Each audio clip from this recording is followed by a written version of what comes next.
इस धरती पर जीवित रहना हर प्राणी के लिए आसान नहीं है। सर्दियों के दौरान आप और हम अक्सर मोटी मोटी जैकेट्स पहन लेते हैं, घर में हीटर का सहारा लेते हैं और सर्दियों में गर्मा गर्म खाने का लुत्फ उठाते हैं और रात होते ही अपने अपने कंबल और रजाई में घुस जाते हैं। लेकिन जानवरों के पास इस तरह का कोई भी साधन मौजूद नहीं होता है। ठंड से बचने के लिए जानवर एक खास तरह की प्रक्रिया का इस्तेमाल करते हैं जिसे हाइबरनेशन कहते हैं। आपने कभी ना कभी हाइबरनेशन यानी शीत निद्रा के बारे में जरूर सुना होगा। इस दौरान बहुत से जानवर लंबे समय के लिए नींद में चले जाते हैं। चमगादड़, सांप, भालू, मेंढक की कई प्रजातियां, गिलहरी और जंगली चूहे जैसे तमाम जानवर ठंड से बचने के लिए हाइबरनेशन का सहारा लेते हैं। हाइबरनेशन के दौरान ये जानवर करीब 3 से 4 महीने तक बिना कुछ खाए पिए जीवित रहते हैं। इस दौरान इनका मेटाबॉलिज्म बहुत ही धीमे हो जाता है। इनकी हार्ट बीट बहुत ज़्यादा कम हो जाती है। हाइबरनेशन में रह रहे जानवरों को देख ऐसा लगता है मानो वो जीवित ही नहीं रहा, क्योंकि इस दौरान इनके शरीर का तापमान भी काफ़ी ज़्यादा गिर जाता है। साथ ही उनका वजन भी लगातार कम होता जाता है। हाइबरनेशन की तैयारी ये जानवर गर्मियों के समय से ही शुरू कर देते हैं। कछुओं की बात करें तो इनमें हाइबरनेशन का तरीका बेहद खास होता है। कई बार तो ये पता लगा पाना मुश्किल हो जाता है कि कछुआ जीवित भी है या नहीं। कछुए के हाइबरनेशन के दौरान इतनी अधिक मिट्टी जमा हो जाती है कि उसके ऊपर घास और पौधे भी उगने शुरू हो जाते हैं। ऐसा लगता है मानो कछुए के ऊपर एक अलग ही दुनिया समा गई हो। कछुए के हाइबरनेशन के बारे में बारीकी से जानने के लिए वैज्ञानिक सालों से मेहनत कर रहे हैं। उन्होंने करीब 10 सालों तक कछुए के ऊपर सेंसर्स लगाए और उनकी मूवमेंट्स को ट्रैक किया और जाना कि आखिर कछुए गर्मी में कहाँ रहते हैं, क्या करते हैं और सर्दियों में वे कहाँ चले जाते हैं। आमतौर पर कछुए जमीन में गड्ढा खोदकर उसके अंदर चले जाते हैं और सर्दियों का मौसम खत्म होने के बाद ही वो बाहर आते हैं। लेकिन जरा इस कछुए को देखिए जो मिट्टी के अंदर पूरी तरह से दबा हुआ है। इसे देख कोई नहीं कह सकता कि ये कछुआ अभी जिंदा भी है। कछुए 2 से 5 महीने तक हाइबरनेशन कर सकते हैं। आपको जानकर हैरानी होगी कि कछुए ना सिर्फ सर्दियों में बल्कि गर्मियों में भी जमीन में गड्ढा खोदकर उसमें चले जाते हैं। ऐसा इसलिए क्योंकि कछुए को ठंड के साथ साथ बहुत अधिक गर्मी भी बर्दाश्त नहीं होती और ज़्यादा गर्मी पड़ने पर वो मिट्टी की ठंडक से खुद को ठंडा रखते हैं। कई बार हाइबरनेशन में जाना जानवरों के लिए भी जानलेवा हो जाता है। सबसे पहली बात कि इनके पास कोई इस तरह का अलार्म क्लॉक नहीं होता जिससे कि ये नींद से बाहर आ सकें। ये केवल वातावरण को महसूस करके ही ऐसा कर सकते हैं। सर्दियों के दौरान कछुए बहुत ज़्यादा गहराई तक गड्ढा खोद लेते हैं और उसके अंदर चले जाते हैं। कई महीनों तक वो बाहर नहीं आते, जिससे गड्ढा बंद हो जाता है और सतह के ऊपर मिट्टी की मोटी परत जमा हो जाती है। कछुए हाइबरनेशन के दौरान किसी भी प्रकार की मूवमेंट नहीं करते। इस कारण उनके आसपास भी मिट्टी इकट्ठा होने लगती है। लेकिन सर्दियों के बाद जब वो बाहर आने की कोशिश करते हैं तो उनसे ज़्यादा हिला नहीं जाता। एक तो उनके शरीर में एनर्जी कम हो जाती है और दूसरा मिट्टी की परत इतनी मोटी हो चुकी होती है कि उसे हिलाना कछुए के लिए मुश्किल हो जाता है। कछुआ बहुत कोशिश करने के बाद भी बाहर नहीं आ पाता और अंत में हार मान जाता है। लेकिन कुछ कछुए संघर्ष करना पसंद करते हैं और वो पूरी मिट्टी की पहाड़ को ही अपनी पीठ पर लाद कर चलना शुरू कर देते हैं। कछुए की पीठ पर लगी इस मिट्टी का वजन कछुए के कुल वजन से अधिक है, लेकिन कछुए को इससे कोई दिक्कत नहीं होती। एक और सवाल जो वैज्ञानिकों को परेशान करता है वो ये है कि हाइबरनेशन के दौरान कछुए सांस कैसे लेते हैं। भले ही इनका मेटाबॉलिज्म धीमा हो जाता है, लेकिन फिर भी सांस लेने की ज़रूरत तो कछुए को पड़ेगी ही और मिट्टी के भीतर ऑक्सीजन का लेवल न के बराबर हो जाता है।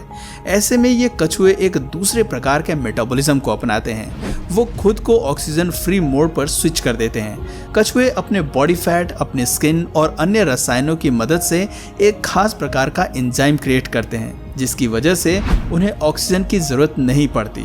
तो वहीं कुछ और कछुए अपनी स्किन की मदद से सांस लेने लगते हैं। सभी प्रजातियों के कछुए ज़मीन के नीचे हाइबरनेट नहीं करते, बल्कि कुछ समुद्र की गहराई में भी हाइबरनेशन के लिए चले जाते हैं। आपको शायद लग रहा होगा कि सर्दियों में समुद्र का पानी जम जाता है और इतने ठंडे पानी में कछुए कैसे जीवित रह सकते हैं। असल में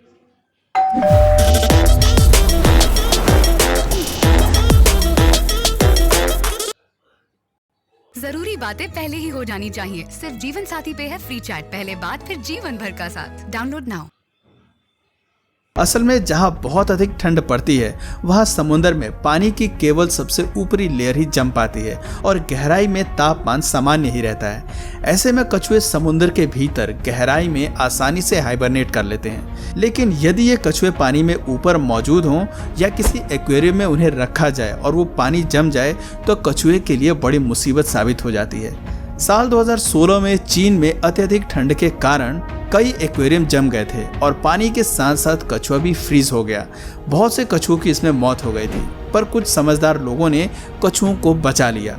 जमने के बाद भी कछुए की मौत अचानक नहीं होती। यदि समय रहते उन्हें गर्म कर दिया जाए, हीट दी जाए या गर्म पानी में उन्हें डाल दिया जाए तो कछुए की जान बचाई जा सकती है।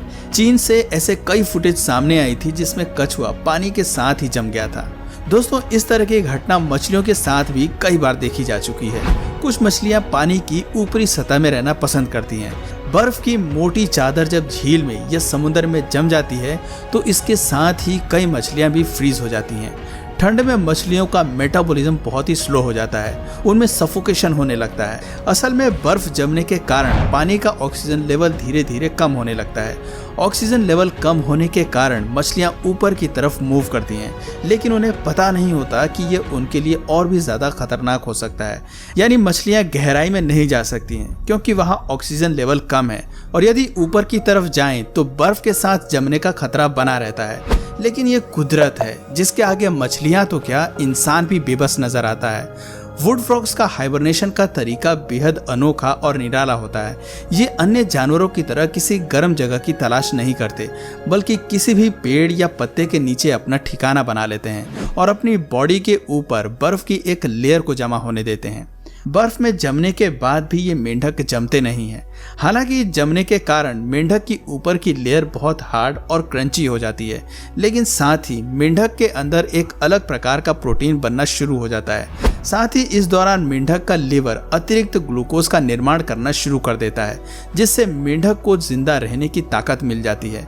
हाइबरनेशन के दौरान मेंढक ना तो हिलता है और ना ही वो अपने दिमाग का इस्तेमाल करता है, सिर्फ वो जीवित रहता है और कोई काम नहीं करता।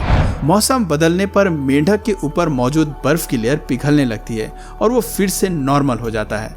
दोस्तों, गिलहरी की गिनती सबसे लंबे समय तक हाइबरनेट करने वाले प्राणियों में की जाती है।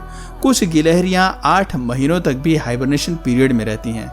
सभी गिलहरियों का हाइबरनेशन का तरीका भी अलग अलग होता है। कुछ प्रजाति की गिलहरियां ढेर सारे नट्स इकट्ठा कर लेती हैं और पेड़ के अंदर किसी बिल में छिप जाती हैं, जहां वो आराम से जमा किए हुए खाने के सहारे सदियों निकाल लेती हैं।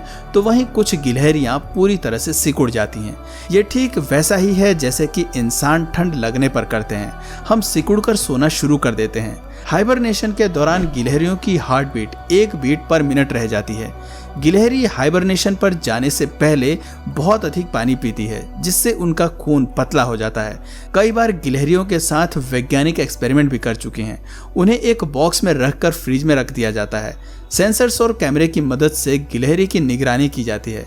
हाइबरनेशन के दौरान गिलहरी के साथ क्या हो रहा है उसे कुछ पता नहीं चल पाता, क्योंकि उनका मेटाबॉलिज्म बहुत ही स्लो हो जाता है और दिमाग भी काम करना लगभग बंद ही कर देता है। वो बिल्कुल बेजान जीव जैसी नजर आती हैं। हाइबरनेट करने वाले जानवरों को कुदरत ने एक नेचुरल इंटरनल क्लॉक दिया है, जिससे उन्हें पता चल जाता है कि कितने समय तक सोना है। जैसे आप रात को सोते हैं और जब नींद पूरी हो जाती है तो बिना अलार्म क्लॉक के भी उठ जाते हैं, ठीक वैसे ही इन जानवरों में भी देखने को मिलता है। हाइबरनेशन का समय पूरा होने तक इन जानवरों ने जो एनर्जी स्टोर की होती है वो खत्म होने लगती है और फिर ब्रेन एक सिग्नल देता है कि अब बॉडी में स्टोर एनर्जी खत्म होने वाली है, उठने का समय आ गया है और बॉडी को खाने की ज़रूरत है। दोस्तों, यदि इंसान भी हाइबरनेशन करना शुरू कर दे तो ये किसी चमत्कार से कम नहीं होगा। हाइबरनेशन के बाद इंसान 1000 सालों तक जीवित रह सकते हैं। स्पेस में कई महीनों का समय इंसान व्यतीत कर सकते हैं। बहुत कम खाने के साथ साथ इंसान दूसरे ग्रह पर भी सरवाइव कर पाएंगे, लेकिन ऐसा होना मुमकिन नहीं है, क्योंकि नेचर में हर प्राणी की अलग भूमिका है और अलग स्थान है।